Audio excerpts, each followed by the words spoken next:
auzubillahi min sheytaani rajim bismillahi rahmaani rahim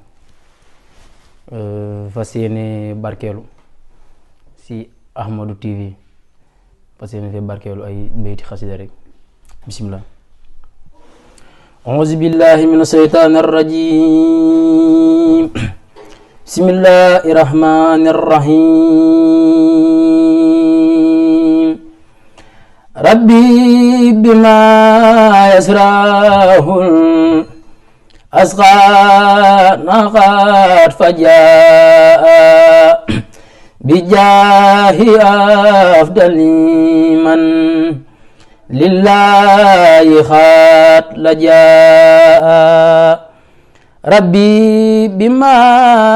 yasrahul asqa naqat fajaa bija'i afdali man lillahi khat lajaa hamdi li rabbin kari min la sharika lahu wa sadri al yawmanu ramsadihan